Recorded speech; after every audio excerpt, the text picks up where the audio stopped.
Domestic flight operations have started in Nigeria more than 3 months after the sector shut down in the country. While passenger numbers are not like the pre-COVID season just yet, Nigerians appear to be bracing the new normal with courage as they observe all the necessary protocols for flights. A warm welcome to Aviation this week on Channels Television. I'm Bukola Joe Oketunbi, and we're reaching you from the departure lounge of the Muritala Mohammed Airport 1 in Lagos.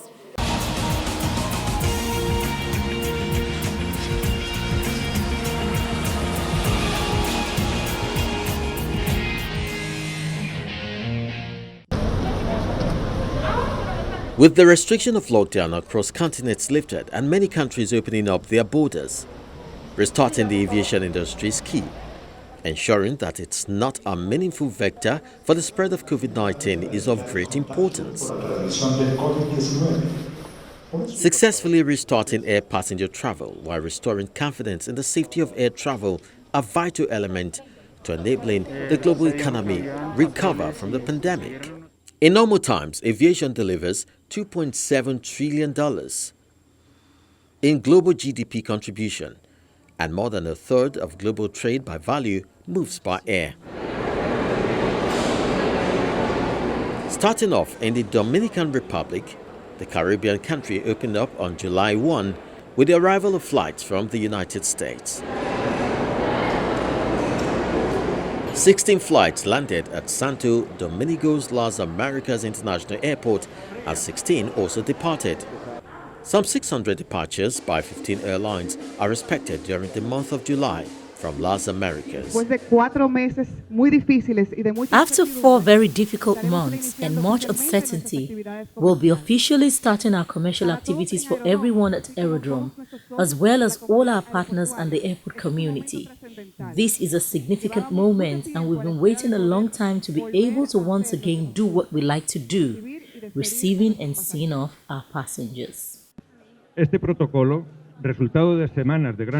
protocol, the result of weeks of great effort and agreement among all actors in the industry, will allow us to bring back airport operations in a safe, fast, reliable, and sustainable way in the face of the COVID-19 pandemic. We've established measures that conform to the security and protection requirements, which will allow us to protect passengers, crew, employees, and visitors from infection in our airports. With the return of aviation activities, sea and land borders would remain closed in an effort to combat the spread of the coronavirus. From the Dominican Republic to Thailand, where the main Suva Nabumi Airport now has coronavirus screening measures for arriving passengers amid the country's slowdown in coronavirus cases. Among the measures, the airport has created a virus lab capable of providing results within 2 hours. Diplomats, government guests, and business travelers who have a clear itinerary and have planned a short stay will be among those that can be fast-tracked. Our fast-track group of passengers are separated into 2 groups. The first one is diplomats, government guests, and representatives from foreign countries who have a clear itinerary and short stay. The other group is business travelers.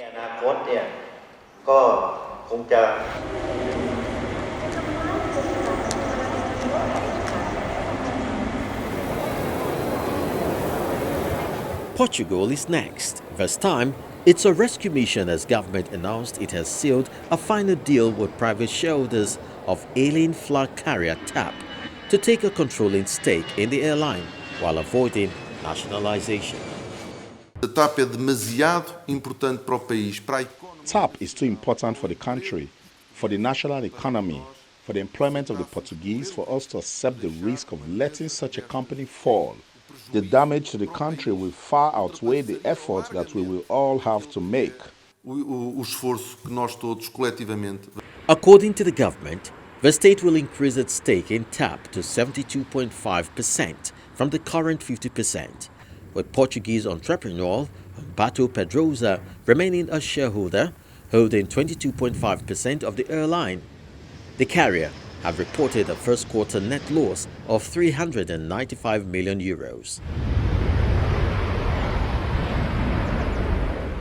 In Israel, El Al Airlines has agreed to a bailout package that would likely put the flag carrier back under state ownership. The airline and controlling shareholders, Nafin Holdings, has been in bailout talks with the Finance Ministry since the coronavirus crisis pushed the airline to the verge of bankruptcy. The ministry has offered to back $250 million in bank loans, but is asking El Al to issue $150 million in shares. The state said it would buy the shares, giving it a majority ownership if no one else did. Now to the United States, where the number of passengers and flights has declined sharply at airports across the country as the COVID-19 pandemic resurges. At the Washington Dulles International Airport, all passengers were required to wear masks during the whole check-in and boarding process. There were few passengers in the terminal building waiting in line at service desks to check in. Service personnel from airlines registered all passengers and took their temperatures. Those with abnormal body temperature were not allowed to go through check-in procedure. Hold your wrists.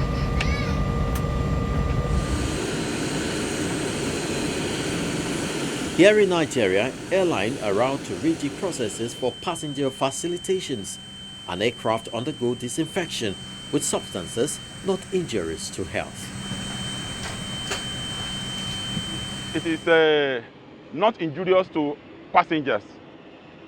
Then secondly, it is not injurious to the interior of the aircraft, because inside the aircraft we have leather seats. We have different kind of materials inside the cabin that are made of different composite materials. We disinfect our aircraft twice after each turnaround. Domestic flights resumed on July the 8th, starting with Lagos and Abuja. The Nigerian Civil Aviation Authority had mandated airlines to upgrade their online portals to make it seamless and more user-friendly for passengers to book and check in online. This call is for Manco. At the General Aviation Terminal in Lagos, all passengers were required to wear a mask during the whole check-in and boarding process. There were few passengers in the terminal building waiting in line at service desk to check in. Port health personnel took the temperature of passengers while hand sanitizers were placed in strategic places in the terminal. Passengers' numbers were low and some shared their experience. I have stayed in-house for the past 3 months. My business is suffering. In fact, I'm even becoming sick. So, and now when they open the airport for us to travel, I want to be the early caller because I have some business in Abuja. They are okay, because when you get in, you have to sanitize your hand, your bag will be screened, and so many things like that. So it's safe. Most times, airfares are usually volatile, depending on the days that you travel, depending on the timing, whether it's a weekend or the times you want to fly. But I think from what I've observed, the hike is not too obvious. It's not too. It's not as high as we thought, based on the fact that the airlines also have to reduce their capacity in terms of those that will be sitting on the planes still within range, as against what was expected pre the opening of the airports. Airline crews have to wear masks and gloves. Face mask is compulsory for all passengers, and before you board, you sanitize your hands, and then, like you know, there'll be no serving of meals for now. And then for our crew, all our crew are in their PPEs, gloves, disposable guns, face masks, and then face shields. The plane is cleaned and disinfected before boarding, after arrival, and again before reboarding.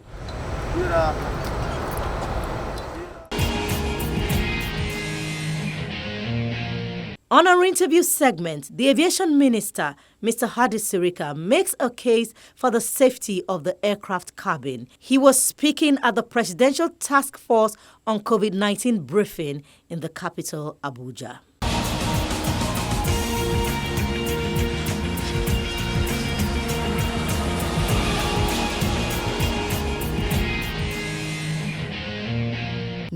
Part of what civil aviation had done, one is to ensure that the air within the cabin of the airplane is being filtered and circulated. What is the kind of filtration that we have in there? How is it circulated? The ambient air as you fly in altitudes is of course clean because it's not contaminated by what we do here on the ground. So air, fresh air, clean fresh air is ducted into the cabin, is compressed. During that compression process, the temperature of course will rise. All of us who have elementary science knows that once we compress, we heat it up. And that heating goes to about 200 degrees centigrade. 200 degrees centigrade, twice boiling water. Even that in itself, the compression itself, will kill some germs or viruses or bacteria or whatever it is, organisms. Then it is suddenly cooled to about 2 degrees centigrade. It is high efficiency particulate air filter, or some call it Arresto air filter. And this filters anything between 0.1 to 0.3 micron. So therefore it takes out 99.999% of all organisms, including viruses like COVID, bacteria, and so on and so forth. And this is studied by, of course, the US CDC, WHO, IATA, ICAO, and so on. We are going to also sequence our flights, arrivals, and departure. And the reason is that we don't want to flood our terminal buildings. So we'll use Nigeria Airspace Management Agency, their own procedures and process, to ensure that sequencing of flights are done. They will come in predetermined and go out predetermined, so that we know the amount of passengers we are emptying into our buildings, so that we ensure that the physically distant positions that we marked are respected. We don't have a case where we have overflooded the terminal buildings and passengers are having to stand and break those protocols. We will not allow it. We will ensure that it is done. So you have no need for your aid, because your aid, even if he attempts, he will not come in. And by the way, of course, firearms are not allowed in our vicinities. In the past, they come, and the culprits, I insist, are ministers, military men, National Assembly, and judiciary. So it's very safe to be in this cabin. You get to the airport early enough, your temperature will be taken, you'll be observed to see whether you're showing any symptoms of COVID-19, which by now are very well known. You will be having your mask, this face mask, which must be worn properly to cover your nose and your mouth. At all times, within the vicinity of the airport and inside the aircraft, you must have your mask on. It's a fundamental requirement. When we return after the break, our special report for the week is next. Do join us again.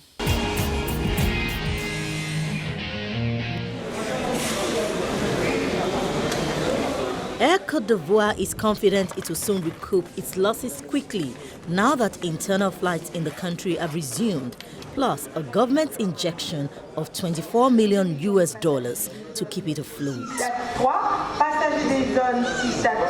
International flights are expected to restart on July 1st in a West African country. A passenger doing business in the country is relieved the airlines are back to business. I am about to board the Air Côte d'Ivoire flight from Korogo, and I am really pleased that the flights have resumed because we, our company and our country need it. Really, this resumption helps a lot, helps us move around easily and travel within the country and come back. So I am really happy. Without state help, the airline that operates in one of West Africa's busiest hubs would not have recovered after grounding its plane for 3 months because of the COVID-19 restrictions. On a tous les avions à terre, sans aucun revenu. We had grounded planes with no revenue, but we still had fixed charges, like the hiring of planes, which we had to keep paying for. We had to continue paying the personnel. We had to pay in order to prepare for the relaunch, and all those are fixed costs that we had to honor if we wanted to take off after this period. So we contacted the state. We calculated all our fixed costs for the 3-month period which had been foreseen until the end of the month of June, and the state was favorable and supported us. Boarding and preparations are more complicated than before the virus. Passengers have to keep a safe distance at the check-in desk, get their temperatures taken before boarding, and buses to the plane have to limit the number of passengers on board. Airline crews have to wear masks and gloves. The plane is cleaned and disinfected before boarding, after arrival, and again before reboarding. No food is served during the local flight to avoid crew members taking off their masks. And because the air is filtered every 3 minutes, passengers don't need to keep a 2-meter distance between each seat. Air Côte d'Ivoire carried more than 750,000 passengers last year. Now to the United States. In what appears like good news, a Boeing 737 MAX took off from a Seattle area airport on the first day of certification flight testing with U.S. Federal Aviation Administration and company test pilots. This is a crucial moment in the plane maker's worst ever crisis. Boeing Flight 701, which departed King County International Airport, which is also known as Boeing Field, was scheduled to land 2 hours later at Moses Lake Airport in Eastern Washington.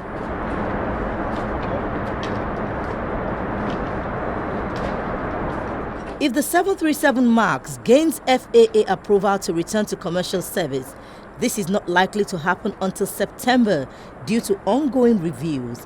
It is expected to spark a scramble by Boeing to determine the fate of hundreds of parked jets.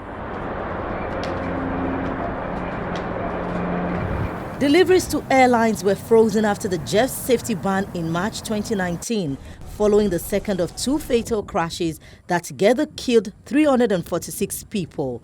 But Boeing continued to produce and store jets for months, hoping for a quick return to service. Beyond the new airlines in storage, airlines have also grounded over 300 jets in their fleets. U.S. airlines have said it will take them between 30 and 60 days after regulatory approval to prepare their jets and pilots for flight. The FAA said the flights will evaluate Boeing's proposed changes to the automated flight control system on the 737 MAX and will include a wide array of flight maneuvers and emergency procedures to assess whether the changes meet certification standards. The agency added it will take the time needed to thoroughly review Boeing's work and lift the grounding order only after it's satisfied that the aircraft meets certification standards.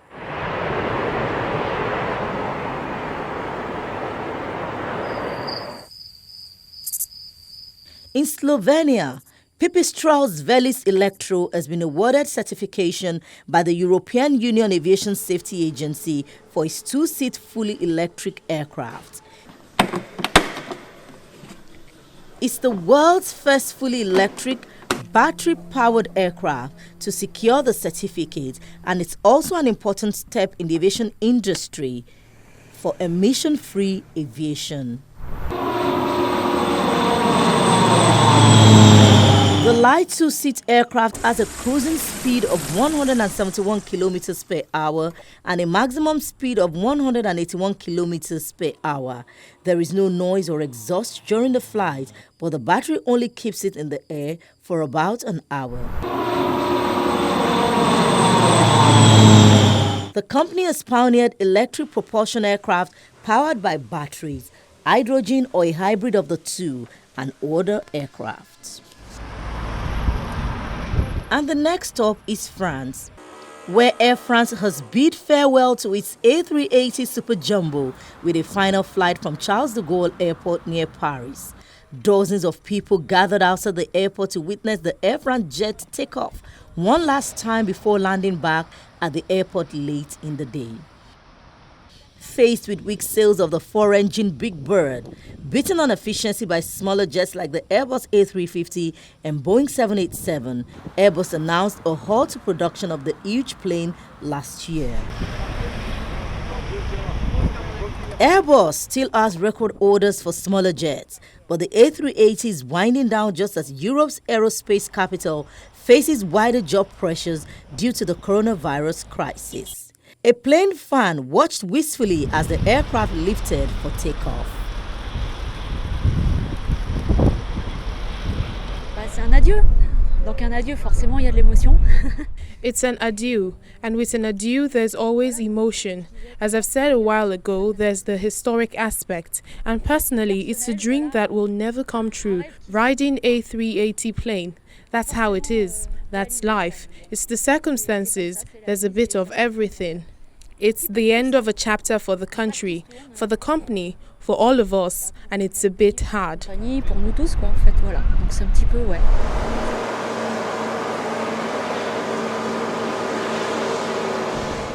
The 47-year-old rail worker has been saving up since childhood to travel to New York City on the world's fanciest aircraft. She first targeted riding on the Concorde, but when the jet was retired in 2003, she set her sights on the A380, a goal that now might never happen. It's really a field that interests me. These emotions, I felt them too in 2003 with the retirement of the Concorde. These are things that can be explained while at the same time are inexplicable. We just experience it, that's all. We experience it and in an intense way. 2 weeks ago, the last convoy of trucks carrying 3 fuselage sections squeezed through the rural village of Levinac on their way to Toulouse, where the final Super Jumbo will be assembled for another airline before the model ends production in 2021, just 14 years after entering service.